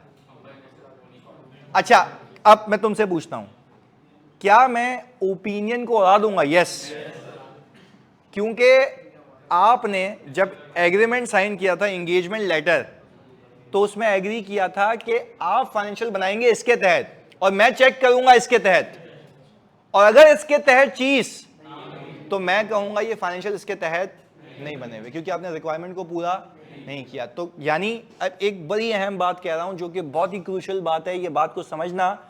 ऑडिटर ने एक बाउंड्री सेट कर ली कि इससे बाहर नहीं जाना। ऑडिटर ने एक, भाई उसने बोला, किसने? मैनेजमेंट ने, कि मैं एफएस बनाऊंगा इस फ्रेमवर्क के तहत, तो मैंने कहा मैं चेक करूंगा इसके तहत। एक और बात बताऊं, अगर मैनेजमेंट ये एंगेजमेंट लेटर में नहीं लिख रही ना कि उसका फ्रेमवर्क क्या, आप ऑडिट ही नहीं कर सकते। क्यों? नहीं पता ही नहीं है किसके ऊपर अकाउंटिंग की है, गैप लगाया है, कोई चाइनीज फ्रेमवर्क लगाया, भाई क्या लगाया ये तो बता। तो पता ही नहीं है तो ऑडिट कैसे होगा? तो पहली चीज, क्या ये बात समझते हो ऑडिट की बुनियाद क्या है? Framework, primary requirement. सर पहले क्यों नहीं बताई? समझ नहीं आती। आज हमने शुरुआत वहां से की है ना कि पहले रिपोर्टिंग घुमा घुमा के यहां तक पहुंचाया। अब बात समझें, क्या हम ये कह सकते हैं कि जब भी आप किसी कंपनी का ऑडिट करने जाएंगे सबसे पहले फ्रेमवर्क डिसाइड होगा? हाँ या नहीं? देखो यार, जो चीज चेक करनी है किस बेसिस पे चेक करनी है वो तो डिसाइड करो यार, कि उसने फाइनेंशियल किस पे बनाया। फॉर एग्जांपल तुम कहते हो रीवैल्यूएशन कि एंट्री ये होनी चाहिए, तो भाई वो भी यही कहेगा ना ये होनी चाहिए, पर लिखा हुआ कहां है? IFRS में। अच्छा, बिल्डिंग की जो लोकेशन है ये डिस्क्लोज होनी चाहिए, कहां लिखा हुआ है? अब अगर वो उससे हट गया तो अब पता है क्या, अब देखो सुनो, फाइनेंशियल स्टेटमेंट्स में मैनेजमेंट लिख के दे रही है कि we have prepared the financial statements in accordance with applicable financial reporting framework, और एप्लीकेबल फाइनेंशियल रिपोर्टिंग फ्रेमवर्क के अंदर IFRS और कंपनीज, मैनेजमेंट दावा कर रही है, मैनेजमेंट, पर क्या ये दावा गलत है? यस गलत है। तो आप क्या अपनी रिपोर्ट में बोलोगे सही है या बोलोगे गलत है? तो अब मैंने आपको सिखाया सोचने का तरीका कि असल ऑडिट जो होता है वो फाइनेंशियल स्टेटमेंट्स के फ्रेमवर्क का होता है कि जिस पे वो बनाए गए। पहले बताओ कहानी समझ आई? पक्की बात है। जानी ऑनलाइन वालों प्लीज बताओ बात समझ आ रही है? जल्दी से प्लीज, हाँ जी जल्दी से सारे बच्चों यार इस बात का जवाब दो सब जल्दी से। अब एक एक करके सवाल, लेवल हो गया जी, शुक्रिया। अच्छा अभी जानी पहले इसका सवाल ये पूछा था, हाँ जी, हाँ ऊपर वाले से पूछ लो। अच्छा ये SACP का काम है रिकॉर्ड्स वगैरह वेरीफाई करना, पर SACP इज द रेगुलेटर, सही है? SACP as the power. तो आप जब कंपनीज एक्ट खोलेंगे ना तो उसमें ऑडिटर की जिम्मेदारियों का एक सेक्शन है, चाहे के देख लीजिए ना, ऑडिट का एक अलग सेक्शन है कंपनीज एक्ट में। भाई अपील दिया ऑडिट, वो कंपनीज एक्ट पढ़ा नहीं पढ़ा? उसमें ऑडिट का सेक्शन है अलग से। वहां पे ऑडिटर की जिम्मेदारियों में जाके देखना, स्पेशली लिखा हुआ है कि ऑडिटर पे जिम्मेदारी लगाई कानून ने कि रिपोर्ट में ये भी बताएगा। कंपनी को कहा तुम ये करोगे, ऑडिटर को कहा तुम ये चेक करोगे, तो कानून में डाल दिया। अब कानून में डाल दिया तो SACP मुझे डायरेक्ट कर रहा है या कानून डायरेक्ट कर रहा है? पर अल्टीमेटली ये कानून तो SACP ड्रिवन है। बात समझ आई? जी जानी।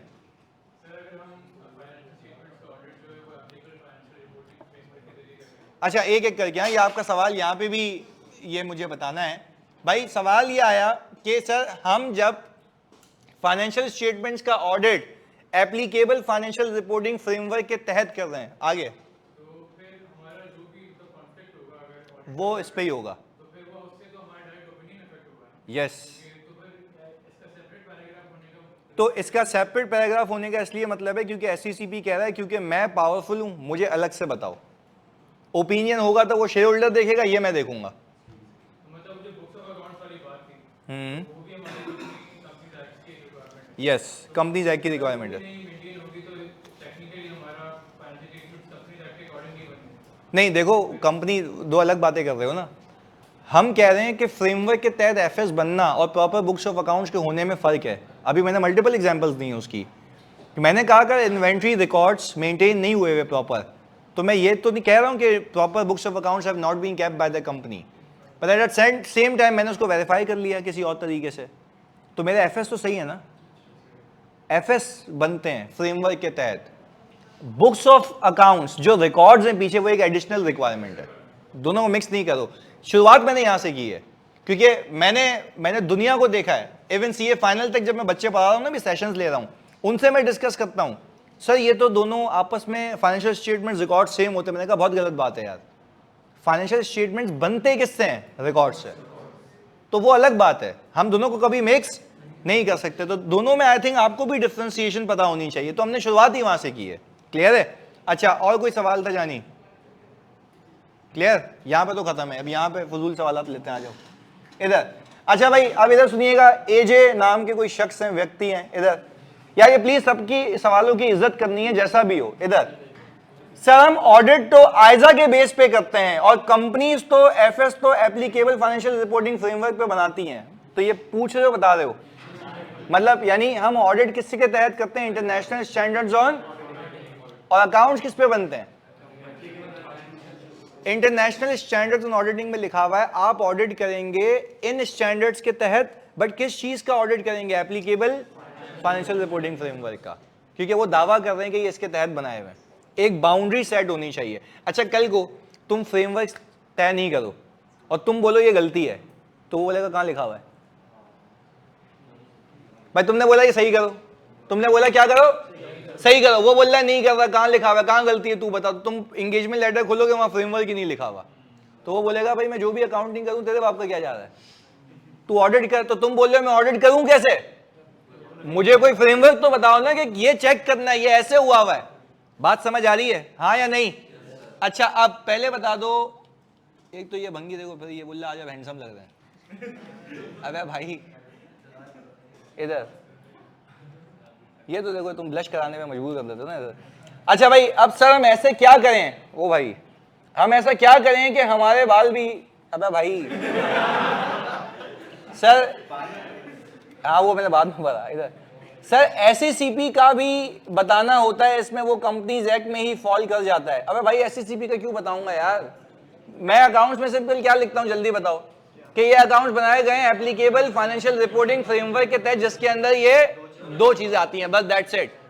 अच्छा भाई इधर प्लीज सुनिएगा, अभिनंदन भाई यहाँ पे। अच्छा अब इंग्लिश में सवाल आया है फोन की तरफ से, सुनो। सो सर, अच्छा ये मेरे ख्याल से सबाई है, इनका नाम आज चेंज हुआ हुआ, इंग्लिश में वही सवाल करती हैं, तो ये कंक्लूड करती हैं बेसिकली। जब मैं कर लेता हूँ ना सब, तो फिर ये अंग्रेजी में एक पैराफ्रेजिंग होती है, तो सुनना। ये कह रही हैं so sir if a company has stated some other framework then the auditor has to verify according to that framework. हाँ या नहीं? क्या बिल्कुल सही बोला है भाई, बिल्कुल बेहतरीन बोला है, बिल्कुल ऐसा ही है, यही है। अच्छा बिल्कुल ऐसा ही है। अच्छा आप प्लीज जानिए, अब एक बात तुमसे पूछनी है, सुनना, बड़ी अहम बात है, इससे कहानी से कहानी कनेक्ट करूंगा आगे। अच्छा ये जिस फ्रेमवर्क की मैंने बात की है ना, ये जिस फ्रेमवर्क की मैंने बात की है, ये है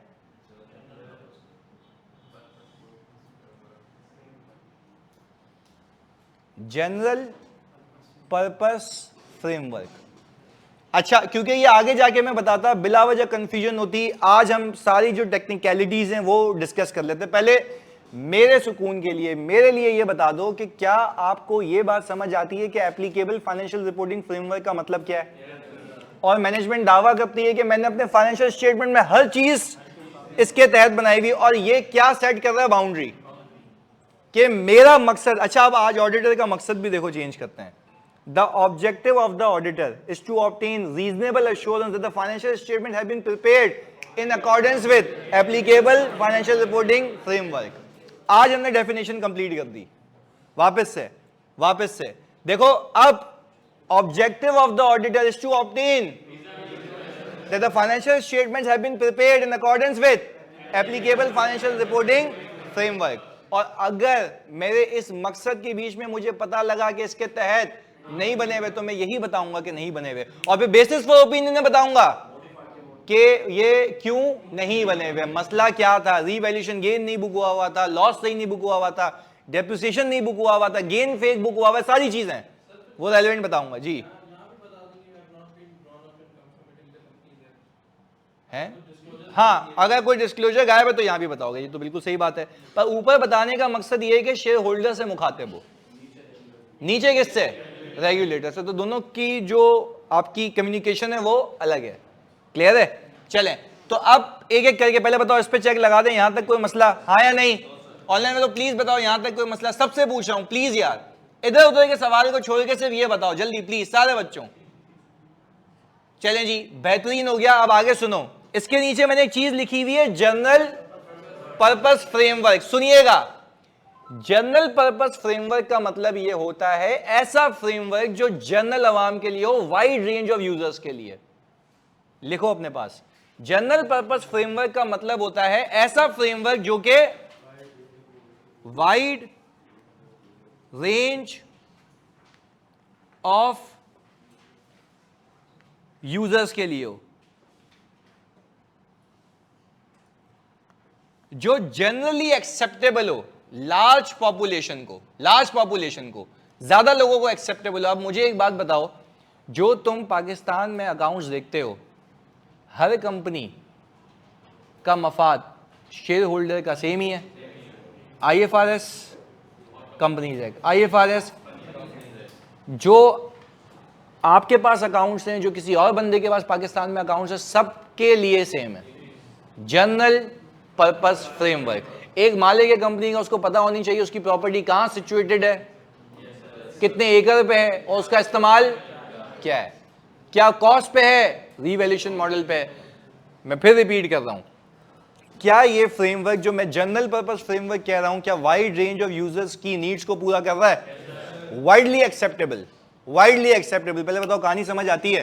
तो वाइडली एक्सेप्टेबल का मतलब ये कि लार्ज रेंज ऑफ यूजर्स की रिक्वायरमेंट्स को केटर करना, तभी उसका नाम क्या रख दिया? General purpose framework. ये जनरल पर्पस फ्रेमवर्क है। अच्छा, अब एक स्पेशल पर्पस पे आते हैं।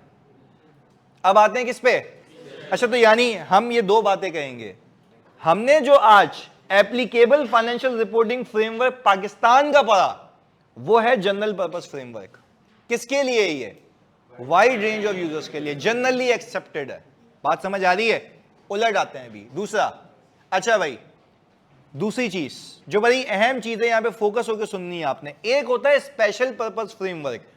स्पेशल, अब सुनना, हुआ ये कि एक पेरेंट कंपनी है जो चाइनीज कंपनी है, उसकी सब्सिडियरी पाकिस्तान में है। तो मैं पाकिस्तान में ऐसी सीपी को जमा कराने के लिए जो अकाउंट्स बनाऊंगा, वो general purpose framework, wide range of users के लिए। यहां के, कहां के? यहां के। अब आगे सुनिएगा, बिल्कुल कह सकते हैं भाई एजे, इधर सुनो आगे। फिर मैंने कहा कि पेरेंट कंपनी कह रही है मुझे करनी है कंसोलिडेशन। ये कहानी सुननी है, ये बड़ी इंटरेस्टिंग है। पेरेंट कंपनी कह रही है मुझे करनी है, आपके फ्रेमवर्क में कुछ एडिशनल चीजें हैं उसको हटाओ, और हमारी अकाउंटिंग में थोड़ी सी चेंजेस हैं, उसको अकाउंट फॉर करो, ऑडिटर से ऑडिट कराओ और हमें भिजवाओ। हमें कंसोलिडेशन करनी है। भाई देखो, वो आपके नंबर्स को अपने नंबर्स में प्लस करेगा ना कंसोलिडेशन में, तो पॉलिसी अलग होनी चाहिए, सेम होनी चाहिए। तो फ्रेमवर्क अलग हो गया तो ये तो मामला ही गड़बड़ हो गया। अच्छा, अब मैं तुमसे पूछता हूं, ये जो पेरेंट सब्सिडियरी को कह रहा है कि वापस से फाइनेंशियल बनाओ, वापस से, और उस पर वापस से ऑडिटर की रिपोर्ट लो, नहीं आ रही बात समझ? वापस से ऑडिटर की रिपोर्ट लो। तो मुझे एक बात बताओ, अब जब मैं एंगेजमेंट एग्रीमेंट करूंगा तो उसमें फ्रेमवर्क वही वाला होगा या चेंज होगा? अच्छा, पर मैं इस फ्रेमवर्क को स्पेशल पर्पस कहूंगा, क्योंकि बाकी किसी को यहां नहीं समझ आएगा। ऊपर उधर पेरेंट कंपनी के इस्तेमाल के लिए, किसके लिए? पेरेंट कंपनी के इस्तेमाल के लिए। अच्छा, अब मैं एड्रेस ही किसको रखूंगा? क्योंकि अपॉइंट कौन कर रहा है? पेरेंट। चले, अब यहां तक तो बात समझ आती है। अच्छा, अभी भी फ्रेमवर्क है, अभी भी अकाउंटिंग हुई भी होगी, पर मैं ये सोच रहा हूं कि अकाउंटिंग अब चेंज होगी, तो मुझे वेरिफिकेशन भी वैसे करनी पड़ेगी, क्योंकि फ्रेमवर्क क्या हो चुका है? चेंज हो चुका है। तो टेक्निकली हमने ये सीखा, जनरल पर्पस फ्रेमवर्क का मतलब ये होता है कि सर वो एक वाइड रेंज ऑफ यूजर्स के लिए एक्सेप्टेबल है। अब यहां पे चाइनीज अकाउंटिंग आप किसी को दोगे तो उसको नहीं समझ आएगी। उसकी अकाउंटिंग यहां पे डेवलप हुई हुई है कि भाई ये डेप्रिसिएशन, ये लाइफ, ये डिस्क्लोजर, यहां पे जनरली ये एक्सेप्टेबल है, यहां पे वो एक्सेप्टेबल। तो क्या वो फ्रेमवर्क नहीं है? तो क्या तुम लोग मुझे बताओगे, तो क्या ये फ्रेमवर्क नहीं है? यस। तो मुझे आप एक बात बताओ, क्या वाइड रेंज ऑफ यूजर्स के लिए एक्सेप्टेबल है? नहीं, या स्पेसिफिक के लिए? तो ये फ्रेमवर्क तो है, पर ये एक स्पेशल पर्पस फ्रेमवर्क है। एक और एग्जांपल देता हूं, एक और एग्जांपल देता हूं। हुआ ये नेशनल फ्रेमवर्क कौन सा होता है? चसी नेशनल फ्रेमवर्क हमारा यही है ना। अभी क्या कर रहा हूं, मतलब क्या चाइनीज पढ़ा रहा हूं ये इधर? अच्छा, अब मुझे एक बात बताओ जल्दी से, वापस से एक और एग्जांपल। मैं यहाँ पे जो पाकिस्तान पेट्रोलियम कंपनी है ना, उसका ऑडिट करता था पहले, बहुत पहले, जब आर्टिकल्स के ज़माने में। तो पाकिस्तान पेट्रोलियम क्या करता है? एक्सप्लोरेशन ऑफ मिनरल रिसोर्सेज के लिए, ऑयल एंड गैस के लिए बाकी कंपनीज के साथ पार्टनरशिप करता है। यानी फॉर एग्जांपल, इन्होंने कंपनीज आपस में नहीं बेची। फॉर एग्जांपल, इन्हें पता लगा कि XYZ एरिया के अंदर गैस रिजर्व्स मौजूद हैं, तो उसके लिए सिस्मिक स्टडीज होती हैं, वो सारी चीज़ें बहुत डॉलर्स में पैसे जाते हैं, हैवी। तो PPL कहता है मैं अकेला क्यों करूं, किसी के साथ पार्टनरशिप करता हूं। अच्छा, वो क्या करते हैं? पार्टनरशिप करते हैं और एग्रीमेंट बनाते हैं कि हम ये खर्चा करेंगे। एग्रीड? क्या कंपनी हो रही है, दो कंपनियां मिलकर कर रही हैं। अच्छा, अब जरा, अब इधर उधर बातें नहीं करनी है, अभी पहले मेरी बात पे फोकस करना है। सर स्पेशल पर्पस फ्रेमवर्क की वजह से, अब देखो यार, आगे कुछ भी होगा पहले वहां पहुंचने दो, अभी पहले यहाँ पे, अभी हमने समझा है नहीं स्पेशल पर्पस फ्रेमवर्क, उसकी आगे वजह से सब पे आते हैं, तो फोकस होकर पहले ये सुने आगे। मैंने ये कहा स्पेशल पर्पस फ्रेमवर्क की बात सिखा रहा हूं मैं। मैंने कहा पीपीएल पाकिस्तान पेट्रोलियम ने किसी और बंदे के साथ ज्वाइंटली एक ऑपरेशन कंडक्ट किया और देखा कि भाई वहां पे मिनरल रिजर्व्स हैं या नहीं है। अच्छा, हुआ क्या, उन्होंने एक एग्रीमेंट किया जिसके अंदर हिसाब किताब का मैकेनिज्म सेट हुआ। हिसाब किताब का, अच्छा, उसने बोला जो हम कैश डालेंगे उसकी कैश अकाउंटिंग होगी, जो प्लीज सुनिएगा, जो भी हम मशीनरी खरीदेंगे एक्सप्लोरेशन के लिए उसको एज अ कैश आउटफ्लो दिखाएंगे एक्सपेंस के तौर पे। यानी मैंने कहा इन सिंपल आप ये कह रहे हैं कैश बेस अकाउंटिंग। कौन सी अकाउंटिंग? और फिर आखिर में हिस्सा हमारा ऐसे बढ़ जाएगा, यानी फॉर एग्जांपल सरप्लस हुआ लॉस हुआ दोनों में हिस्सा 50-50%।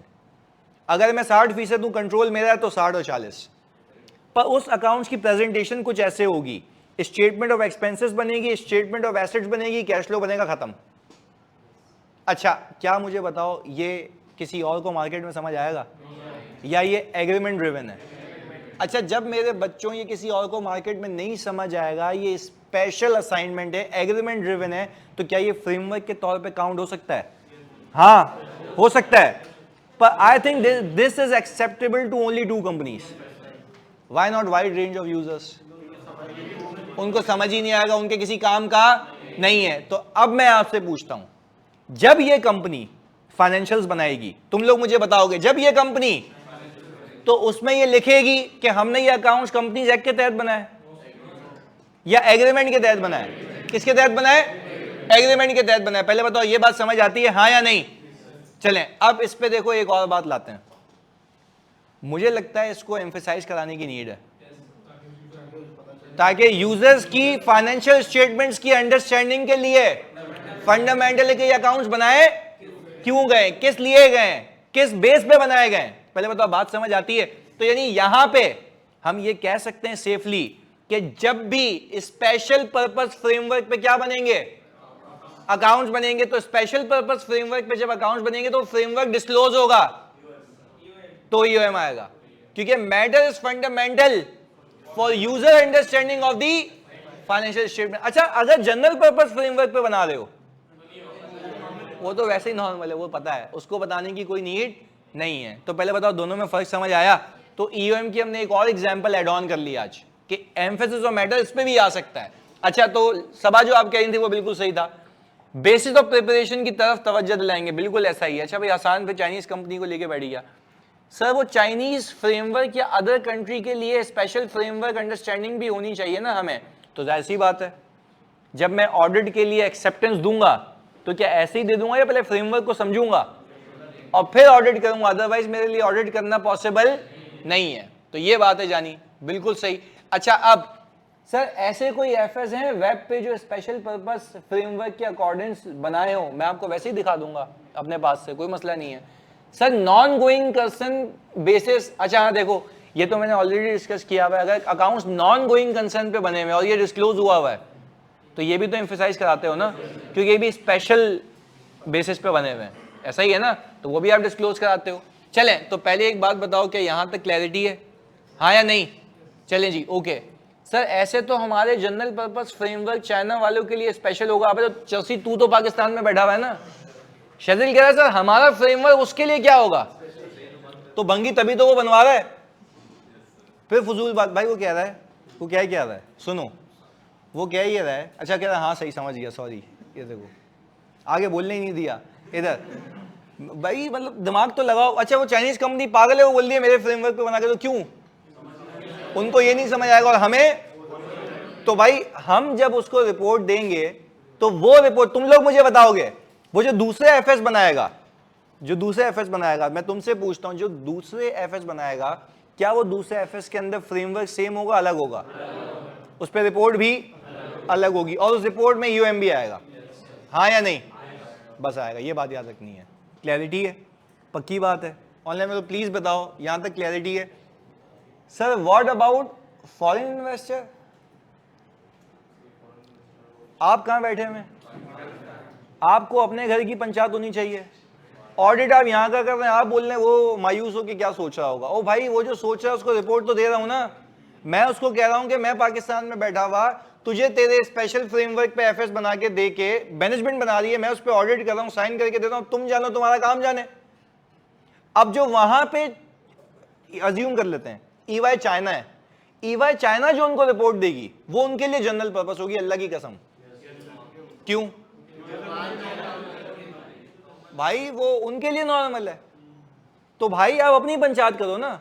ऐसे बोलोगे चाइनीज का भी कोई ऊपर यूएस में बैठा हो तो क्या पता यूएस तक जाऊंगा क्या? मतलब भाई आप अपना तो पहले हिसाब किताब पूरा कर लो कि आपका क्या चल रहा है। अपना गुल्लक पूरा हुआ नहीं है, दूसरे को भाई इन्वेस्टर, फॉरेन इन्वेस्टर को दुख लगा हुआ है। भाई पहले यहां तो क्लियर करो। वो बोल दिए चाइनीज वाले क्या सोच रहे होंगे हमारे बारे में? भाई क्यों सोच रहे होंगे? उसको चाहिए तो दे दो, मतलब रिपोर्ट इधर। अच्छा चलें जी। अच्छा भाई सर जब स्पेशल पर्पस फ्रेमवर्क आएगा तो ईएम भी देंगे, अल्लाह की कसम मैंने यही कहा है। इधर सर मैं चाइना में हूं, मेरे लिए बेटा चाइना में कर गया पहले ये बताओ। हाँ ये सर तो सही है, वो तो तुम्हारा अपना मकसद है जो। सर स्पेशल पर्पस फ्रेमवर्क, अच्छा भाई चलें, एक सवाल आया सानिया का, सर अगर स्पेशल पर्पस फ्रेमवर्क पे वो हमसे रिपोर्ट मांग रहे हैं और client special purpose framework disclose नहीं कर रहा तो क्या ही है? मिस स्टेटमेंट है। तो आप क्या ये ऊपर बता दोगे? यस। क्यों? अच्छा ये ना बताना बहुत बड़ा मसला है भाई, क्योंकि आपको पता ही नहीं है कि बने किसके तहत है। चलें तो ये बात समझ आती है। चलें जी पहले बताओ क्या फ्रेमवर्क जानी क्लियर है? पक्की बात है जी भाई। सवाल एक मिनट, सॉरी बात काट रहा हूं जानी, इधर पहले सवाल सुनना है इसका, बातें नहीं। हाँ जी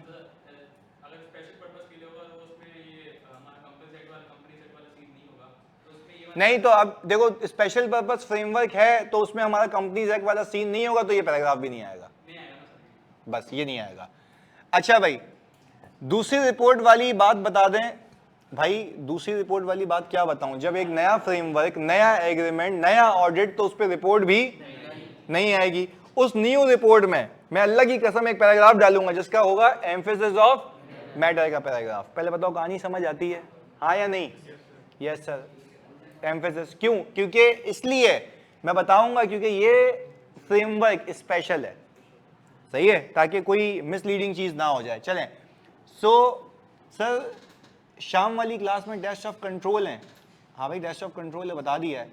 अच्छा भाई अब सानिया ने कंक्लूड किया वापस से, so a company will use special purpose framework either for reporting to the foreign parent company और due to an agreement. Yes भाई क्या सही कह रही हैं? यही बोला हमने भी। चलें जी पहले बताओ भाई यहां तक क्लैरिटी है? अच्छा यानी आज आपको दो नई चीजें सीखने को मिली हैं, एक स्पेशल पर्पस फ्रेमवर्क एक और जनरल पर्पस फ्रेमवर्क में आता क्या क्या है। चलें जी अब इधर देखिएगा फोकस के साथ जानी, फोकस के साथ। इधर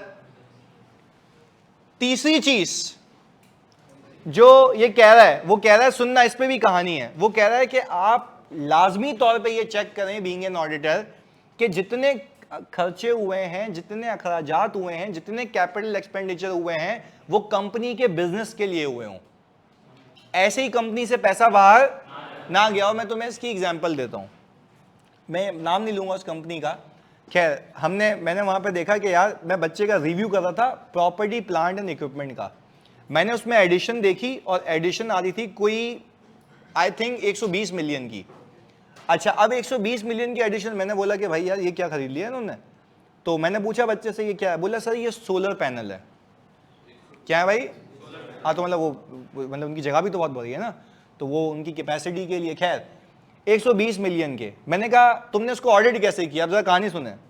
तो वो कह रहा है कि सर ऑडिट ऐसे किया कि मैंने इनको बोला कि भाई ये लेजर में एंट्री आ रही थी, मैंने उनसे इनवॉइसेस ले ली, मैंने कहा ये तो तुमने वैल्यूएशन वेरीफाई की है और राइट वेरीफाई हो गया कि इसके नाम पे एग्जिस्टेंस क्या है, एग्जिस्टेंस क्या है?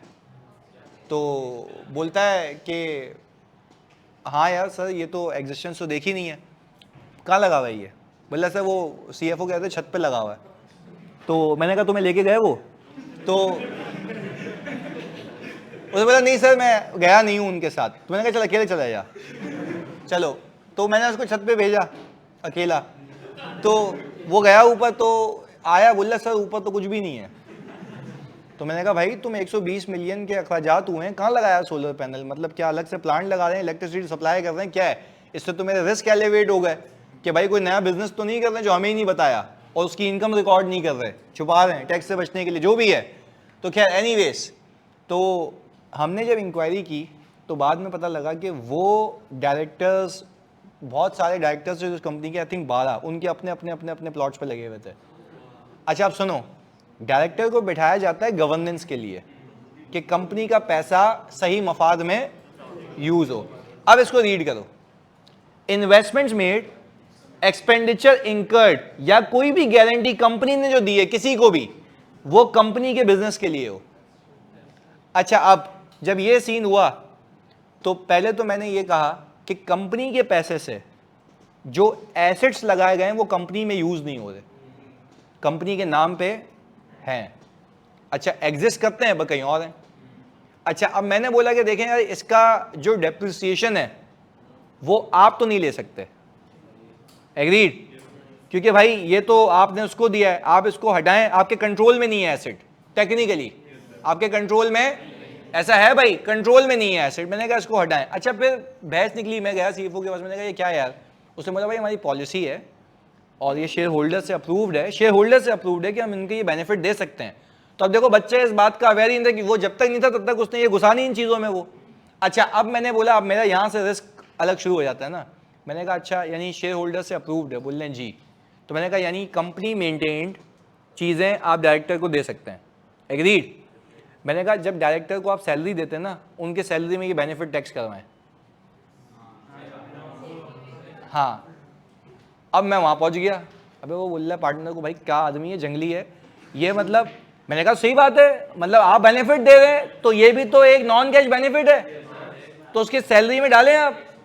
तो वो कह रहा है यार ये तो हमने किया ही नहीं है। तो मैंने कहा पेनल्टी लगेगी आप पे, वो पेनल्टी का प्रोविजन बुक करें।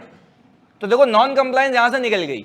तो कहने का मतलब ये है, समझाने का मतलब ये है कि पूरी जो कहानी थी, अच्छा जब हम पे वो ऑडिट कमेटी में बैठे तो डायरेक्टर्स बैठे हुए देख भी रहे थे मुझे, कोई टैक्स कट गया ना, तो बोल रहे so he is the guy, partner को बोलते हैं, तो बोल रहे हैं yes he is the one. तो मैंने बोला सर मतलब व्हाट हैपेंड, मतलब if it is written in the law then it has to be deducted, मतलब यू मे क्लेम। बोला मैं कहाँ क्लेम करूंगा, मैं तो सैलरीड पर्सन हूँ ना, मेरी कोई डिडक्शन कहाँ क्लेम होती है, गए तो गए पैसे, अब तो ही ना आएंगे। तो खैर मैंने कहा अब सीधी सी बात है सर, इस काम पे मेरा प्रमोशन होता है, आपका नुकसान है वो अलग बात है, पर मेरा प्रमोशन तो इसी पे ही होगा ना कि मैं जब कोई गलतियां निकालूंगा। तो खैर अब देखो सोचने का एंगल होता है कि चीज कहां से कहां निकलती है। तो मैंने कहा सही है भाई, कंपनी मेंटेन्ड है, आपने दिया हुआ है। अब देखो for example company maintained car होती है जो एम्प्लॉयज को दी जाती है, तो वो कंपनी ही अपनी किताबों में दिखाती है ना, हाँ या नहीं, क्योंकि कंट्रोल में कंपनी के, क्योंकि एम्प्लॉयज को उसने दी हुई है। पर होता क्या है कि आपने देखा होगा सैलरी में कि वो पार्शियल यूज होता है, फुल यूज होता है, तो फिर उसका बेनिफिट टैक्स होता है। तो ये वो मिसिंग था वहां पे, तो मैं फिर वहां निकल गया उस पर, एग्रीड। तो क्या चलें, कहने का मतलब ये है कि ये कहा जा रहा है आपने नॉर्मल ऑडिट में भी ये करना होता है, बट प्लीज हमें लिख के बता दें कि जो इन्वेस्टमेंट्स हुई हैं, जो एक्सपेंडिचर हुए हैं, जो कंपनी ने गारंटी दी है किसी और को, वो कंपनी के बिजनेस के पर्पस के लिए होनी चाहिए, अदरवाइज नहीं होनी चाहिए। अगर नहीं होगी तो यहाँ बता दोगे, क्लैरिटी है, पक्की बात है। ऑनलाइन वालों प्लीज बताओ क्लैरिटी है, सही है। बेनिफिट शेयर होल्डर से अप्रूव्ड है, ये कैसे कंफर्म किया आपने भाई, एग्रीमेंट देखा ना, अप्रूवल देखा मैंने, जबानी कलामी बातों पे थोड़ी ना विश्वास करूंगा मैं, क्लियर है। ओके पहले बताओ कहानी समझ आई। तो ये सिचुएशन सुनाने का मकसद ये था कि ये समझ आ जाए आगे। अच्छा अब जब कंपनी डिविडेंड देती है, या आप कभी बैंक, आपको बताओ रमजान के महीने में ज़कात काट लेता है, सही है ना, अनलेस कि आप ज़कात डिक्लेरेशन सर्टिफिकेट दे दें कि भाई तू शादी नहीं कर मैं खुद कर लूंगा, ऐसे ही है। अच्छा आगे अब होता क्या, सुनिएगा, होता यह है कि जब कंपनी डिविडेंड देती है ना, तो कंपनी पे ज़कात एंड उशूर ऑर्डिनेंस एक कानून है, वो कहता है कि आप डिविडेंड देते वक्त इसकी ज़कात डिडक्ट कर लें, XYZ% उसमें लिखी हुई है, हम उस पर नहीं जाते अभी, आगे सुने। तो कहने का मतलब ये है कि रेगुलेटर ने ये कहा कि भाई मैं तो हर कंपनी में पहुंच नहीं सकता, तू देख के बता दे कि अगर इस कंपनी ने ज़कात डिडक्ट करनी थी तो इसने करके क्या ज़कात एंड उशूर ऑर्डिनेंस फंड में जमा करा दिए या नहीं करा। अब इसको रीड करते हैं, ज़कात डिडक्टेबल एट सोर्स, मतलब देते वक्त under Zakat and Ushr ordinance was deducted by the company and deposited into the central zakat fund. अच्छा अब मुझे एक बात बताएं, ये तो एक स्टैटिक लाइन है। अच्छा फॉर एग्जांपल कोई कंपनी बैंक भी नहीं है और उसने डिविडेंड भी नहीं दिया, तो क्या ज़कात डिडक्ट होनी चाहिए थी? हम फिर क्या लिखेंगे? No zakat was deductible at source. क्या लिखेंगे? ये लिखे अपने पास, अगर कुछ भी नहीं है तो हम लिखेंगे no zakat was deductible at source under the Zakat and Ushr ordinance. सही है? तो क्या फिर यहीं पे रुक जाएंगे ना? आगे तो बोलने की जरूरत ही नहीं है। जब कोई डिडक्ट ही नहीं किया तो क्या जमा कराएंगे या यहीं पे रुक जाएंगे? No zakat was deductible at source under Zakat and, बस कहानी खत्म। हाँ लगती है, बिल्कुल लगेगी। तो यहां बता दोगे ना, वो पेनल्टी बुक करा लोगे। नहीं कंपनी पे लगेगी ना, बंदे पे क्यों लगेगी? कंपनी डिविडेंड देती है ना। अच्छा देखें वापस से, अब एक एक करके। मैंने कहा ये सारी रिक्वायरमेंट रेगुलेटर की, ये तुम मानते हो, सही है। अब मैं कह रहा हूं ज़कात एंड उशर ऑर्डिनेंस ये कह रहा है कि जब भी आप, जैसे फॉर एग्जांपल आप एक कंपनी के सारे शेयर होल्डर्स हो, अब मैंने डिविडेंड डिक्लेयर किया तो आप सबको मिलेगा। तो अगर सबको 100 रुपए का डिविडेंड मिल रहा है, उसमें से 5 रुपए मुझे काटने हैं, यानी मैंने रिटेन अर्निंग डेबिट की 100 से, कितने से? पेबल क्रिएट किया 95 का, 5 रुपए payable to zakat fund, payable to. तो मैं कहूंगा कि मैंने आपको 95 ही पे किए और बाकी 5 रुपए डिडक्ट कर लिए, तो मैं कहूंगा ज़कात वॉज डिडक्टेबल एट सोर्स, और आगे क्या लिखा हुआ है? Was deducted by the company and deposited into the central zakat fund. बात समझ आ रही है? ये कब था? जब डिडक्ट करना बनता था। पर मैं कह रहा हूं किसी कंपनी ने कोई डिविडेंड नहीं दिया, तो क्या मैं ये कहूंगा डिडक्ट की, या मैं ये कहूंगा नो ज़कात वाज डिडक्टेबल?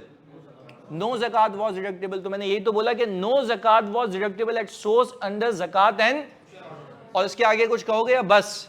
बस, क्योंकि आपने बता दिया कि कोई ज़कात डिडक्टेबल नहीं थी, तो मैंने जमा भी नहीं कराया। भाई जाहिर सी बात है, जमा कब कराऊंगा? जब डिडक्ट करेंगे। पहले बताओ बात समझ आती है? क्लैरिटी है? तो अब हाँ जी, तो वो लिख दियो आगे, zakat was deducted but not deposited, सही है। तो वो आगे ये चेंज कर सकते हैं आप। Does zakat apply upon interim and final dividend? Each and every dividend, चाहे इंटरिम हो या फाइनल हो, डिविडेंड डिविडेंड है। अच्छा भाई इधर सुनिएगा, सर अगर कंपनी एज ए चैरिटी के तौर पर ज़कात दे रही हो, हैं भाईजान? हेलो इधर भाईजान, एक मिनट, मैंने कहा ऑफ किया, तुम लोग क्यों बैक पैक? यार अभी तो मजा आने लगा था। इधर प्लीज सुने, एक मिनट यार। अच्छा 2 मिनट तो दो, 2 मिनट। एक बात वो कह रहे हैं खाली एक बात। देखो सवाल आ गया ना फजूल का। इधर सुने, एक आखिरी चीज बस। वो कह रहे हैं सर कंपनी ने ज़कात दे दी। अबे चस्सी, कंपनी ज़कात नहीं डोनेशन देती है। कंपनी एक आर्टिफिशियल पर्सन है, वो ज़कात क्यों देगी? वो डोनेशन देगी, और डोनेशन को एज ए एक्सपेंस क्लेम करेगी अगर तो ऐसी जगहों पे डोनेशन दिया हुआ है जो कि रजिस्टर्ड है, सही है, वो उसके एक्सपेंस में आ जाएगा। चलें अब आखिरी चीज, सिंपल आपने उसूल ये रखना है, अगर ज़कात डिडक्ट होनी थी तो क्या वो हुई? अगर हुई तो फिर जमा हुई, ये यहां बताना है। जल्दी से, कितने पॉइंट्स हैं? 4, और वो भी report on other regulatory matters. पहले बताओ बात समझ आती है? चलिए अल्लाह का शुक्र है, पहली बार आपने आज एक पूरा पैराग्राफ खत्म करने दिया। चलें जी, थैंक यू सो मच, अल्लाह हाफिज।